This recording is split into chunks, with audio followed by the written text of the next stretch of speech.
Student देखो 11th chapter में हम लोग जो टॉपिक अब तक बायो फोर्टिफिकेशन तक निपट गया है, उसके बाद वाले टॉपिक्स कोर्स में नहीं है। उसके बाद एक साथ एकदम 11.7 बायो फोर्टिफिकेशन 11.5 था, 6 नहीं है, 11.7 टॉपिक अपने सिलेबस में है, that is microbes in human welfare. The use of microbes, microbes means micro organisms which cannot be seen by naked eyes, those can be seen by microscope. Those are microorganisms and these microorganisms used for human welfare, हमारे फायदे के लिए जब वापरे जाते हैं तो उसके बारे में हम लोग डिटेल पढ़ रहे हैं। The branch of biology where the microbes are used mostly for the human welfare in the different levels. In the domestic level means घरेलू प्रोडक्ट बनाने के लिए, also for industrial products. Different type of industrial products can be done by this method by using microorganisms, and mostly they are the process which is used, that is fermentation process. Now see this biotechnology, it is the complete subject, one of the branch of biology. Bio means living organisms, यहाँ पे कहने का है living, technology का use करना है और living organisms का भी यूज करके कुछ प्रोडक्ट बनाना है जो हमारे फायदे का हो, फायदे का of course earning and also for our goods use, that is called biotechnology. इसके बहुत सारे ब्रांचेस हैं बायोटेक्नोलॉजी के, वो आपको डिटेल में बायोटेक्नोलॉजी चैप्टर में भी कुछ पढ़ाए जाएंगे। यहाँ पे हम लोगों को microbes in human welfare used in biotechnology, there is the use of scientific and engineering means technological principles and products. Then this biotechnology is used in two phases, traditional means पारंपरिक और modern means आधुनिक। मतलब इसी principal का use करके हम लोग अभी बहुत इंडस्ट्रियल प्रोडक्ट्स भी बना रहे हैं जो कॉमनली हमारे पुराने जमाने से नहीं बन रहे थे। अभी वो इंडस्ट्रियल प्रोडक्ट में हमारा इंजीनियरिंग नॉलेज और बायोलॉजिकल नॉलेज का यूज करके कर रहे हैं, इसको मॉडर्न में बोलेंगे। तो ट्रेडिशनल मतलब हम लोगों को इसका प्रिंसिपल मालूम नहीं था, इसको बायोटेक्नोलॉजी बोलना चाहिए ये भी मालूम नहीं था, लेकिन वो हमारे काम का है ये मालूम था। कैसे? हमारे बाप दादाओं से लेके हर जनरेशन में आगे आगे मालूम हुआ।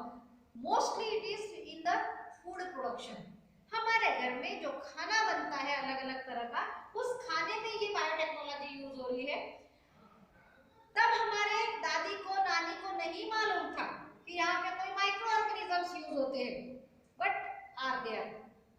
इसकी जब स्टडी करके इसका इंडस्ट्रियल प्रोडक्शन लार्ज स्केल में करेंगे तो हम बिजनेस कर सकते हैं। छोटी सी बात है जो हमारी दादी हमारे घर तक करती थी, वो हम लोग दुनिया के लेवल में कर सकते हैं और बिजनेस मतलब पैसा भी कमा सकते हैं। तो ये traditional biotechnological use where the commonly use of fermentation process, आंबवण्याची क्रिया म्हणतो, खट्टा करने की क्रिया। किसी भी चीज को जो ओरिजिनली खट्टा नहीं है लेकिन उसकी प्रोसेसिंग करके उसको भी खट्टा बनाया जाता है, खट्टा आंबट बनवलं जाते। Of course there is the process is fermentation process. This is used for food production, health के लिए मीन्स एंटीबायोटिक्स विटामिन्स प्रोडक्शन, और एंटीबायोटिक विटामिन्स हमको ट्रीटमेंट के लिए यूज किए जाते हैं। इंडस्ट्रियल प्रोडक्शन में अलग अलग उत्पादन, दारू बनती है, बहुत अच्छे से याद रहेगा, ये कारखानों में दारू बनती है और भी बहुत से प्रोडक्ट्स बनते हैं।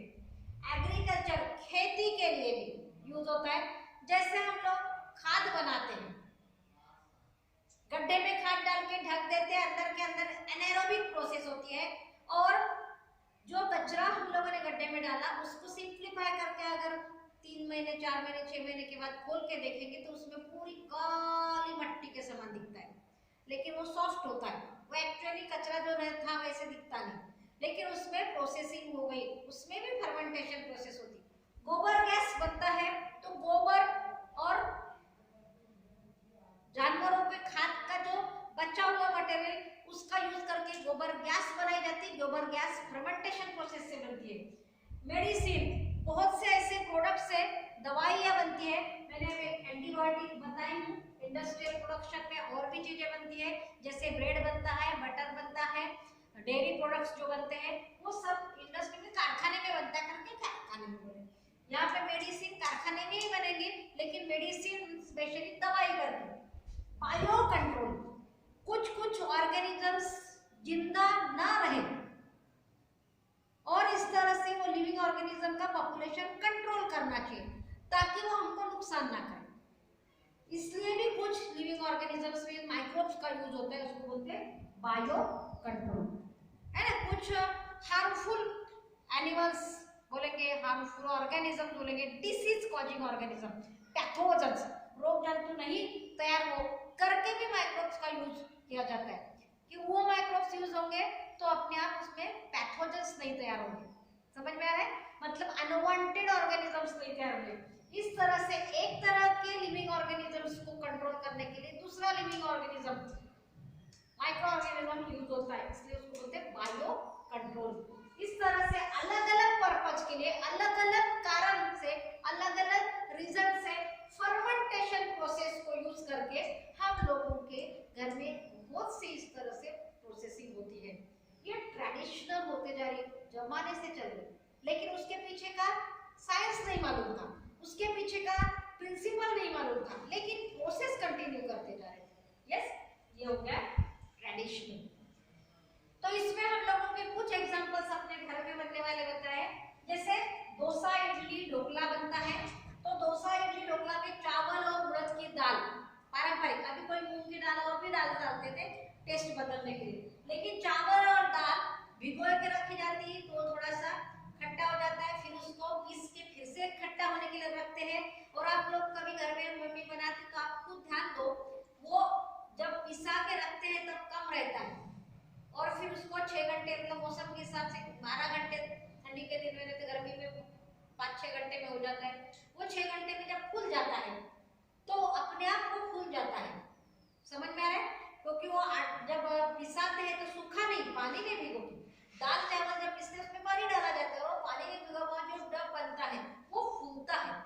तो हम लोगों ने रखा तब देखना और फिर फूलने के बाद देखना, उसका टेक्सचर में फर्क दिखेगा, बीच बीच में गैप दिखेगी, कुछ बबल्स दिखेंगे, तो उसमें CO2 गैस तैयार होती है।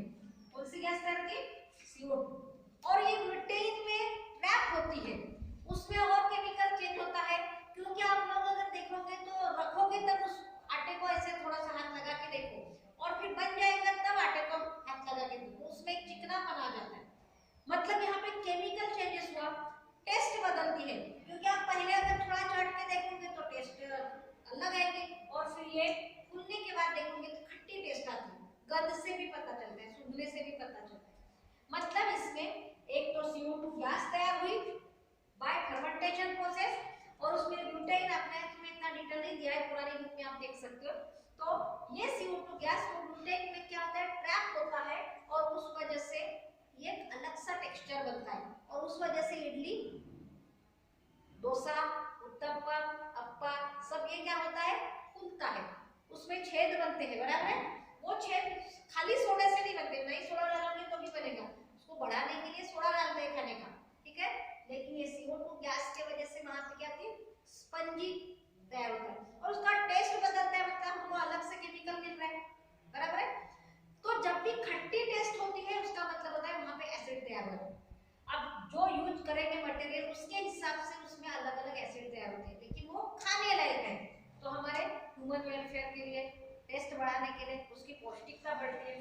सोर्स ऑफ फूड, हम लोग सात्या खाते हैं, मालूम है, अलग अलग तरह की साथी खाते हैं। यस, तो यहाँ पे बैक्टीरिया यूज हो रहे हैं, फंगस यूज हो रही है, ईस्ट यूज होता था वो फंगस हो गया। सोर्स ऑफ फूड, हम लोग डायरेक्टली कुछ माइक्रोऑर्गेनिजम्स फूड करके यूज करते हैं, इसमें फर्मेंटेशन प्रोसेस नहीं है। जैसे हम लोग सात्या खाते हैं, मशरूम, अलग अलग तरह की मशरूम अपने देवरे में आती है, बराबर है, वो सब मशरूम क्या है, फंगस है, मतलब फंजाई ग्रुप के मेंबर है। हम लोगों ने 5 किंगडम सिस्टम पढ़ा है, तो ये क्या है, फंजाई ग्रुप के मेंबर्स है। इसकी फ्रूटिंग बॉडी एक्चुअली उसके जमीन के नीचे ऐसे ऐसे ऐसे कपास के समान, धागे धागे समान दिखता है, एकदम फाइबर्स, और उसमें से कुछ ऊपर आते हैं, कुछ ब्रांचेस, और उसमें यहाँ पे जो बनता है। फुली हुई आप शादी देखेंगे तो छाते के समान दिखती है, छाते में जैसी डंडी लगी रहती है, इसमें संख्या ज्यादा होती है। तो ये है एक्चुअली फ्रूटिंग बॉडी है। फंगस की फ्रूटिंग बॉडी ये rich in protein, less in fat and carbohydrate. Carbohydrate और फैट का प्रमाण कम होता है, प्रोटीन का प्रमाण ज्यादा होता है, विटामिन का प्रमाण ज्यादा होता है, मिनरल्स का प्रमाण इसमें ज्यादा होता है। मतलब ये गुड फूड है। शुगर पेशेंट के लिए, डायबिटीज पेशेंट के लिए, हार्ट पेशेंट के लिए कम फैट वाला, कम कार्बोहाइड्रेट वाला, मींस कम शुगर वाला फूड करके खाने के लिए उनको क्या करते हैं, प्रिफर किया जाता है या प्रिस्क्राइब किया जाता है डॉक्टर की तरफ से। मतलब ये कॉमनली भी फूड है, हाई रिच। जिन लोग मटन नहीं खाते तो उतना ही प्रोटीन, जो मटन में जितना ज्यादा प्रोटीन मिलता है वो प्रोटीन इनको सातों से मिल सकता है, ये मशरूम से मिल सकता है। तो यहाँ पे फर्मेंटेशन प्रोसेस हो रही क्या नहीं, तो fruiting body of this fungus is used as a food. इस तरह से और भी है सिंगल सेल प्रोटीन, कुछ अल्गीज है, कुछ फंगस है, कुछ बैक्टीरिया है जिसमें 11 मिनिट झाले, 11 मिनिट। हाँ, इस प्रोटीन को भी डायरेक्टली सिंगल सेल ड्राई करके पाउडर उसमें खाया जाता है, वो भी हो गया। डेयरी प्रोडक्ट्स, डेयरी में बाय कर्डिंग ऑफ मिल्क, दूध को गुनगुना मतलब कोमट करून त्याच्यात थोडासा दही टाकला, थोडासा दही डाल दिए तो उसका टेक्सचर बदलता है कुछ घंटों के बाद और टेस्ट भी बदलता है। दूध का दही होता है, गाढ़ा बनता है, आपको समझ है, खट्टी चीज टेस्ट आ जाती है। कर्ड और योगर्ट ये दोनों दही के प्रकार है, खाली इसमें कर्ड बनता है तब एसिडोफिलस बैक्टीरिया, लैक्टोबैसिलस एसिडोफिलस, और यहाँ पे स्ट्रेप्टो वाले, यहाँ उसका नाम है स्ट्रेप्टोकोकस वाले बैक्टीरिया। मतलब बैक्टीरिया अलग तरह के यूज होते हैं, फर्क इतना ही है, लेकिन दोनों में दूध का दही बनता है। थोड़ा टेस्ट में फर्क आता है, खट्टा टेस्ट होता है, बैक्टीरिया बदलता है करके थोड़ा टेस्ट में फर्क होता है। दोनों जगह पे एसिड बनती है, मैक्सिमम लैक्टोबैसिला यूज किया तो लैक्टिक एसिड, और योगर्ट में दूसरा एसिड, क्योंकि बैक्टीरिया बदल गया है। लेकिन दोनों दही के प्रकार, लेकिन थोड़ा फर्क है। बटर मिल्क, जैसे दही बनाओ, दही को क्या करते हैं, घोलने के बाद उसमें से बटर ऊपर आता है, बटर निकालने के बाद जो बचता है उसको बोलते हैं बटर मिल्क। चीज, यहाँ भी दूध को फाड़ते हैं, दूध को फाड़ने के बाद उसको छान लेते हैं और गाढ़ा वाला जो पार्ट रहता है, पानी अलग निकालते उसको वे बोलते हैं, और वो गाढ़ा पार्ट जो रहता है उसमें फिर क्या करते हैं, माइक्रो ऑर्गेनिजम्स यूज करते हैं, जैसे दही या फिर नींबू निचोड़ के।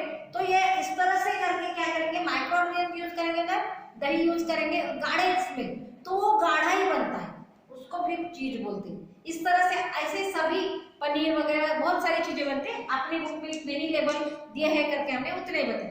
इस तरह से डेयरी प्रोडक्ट्स बनते हैं।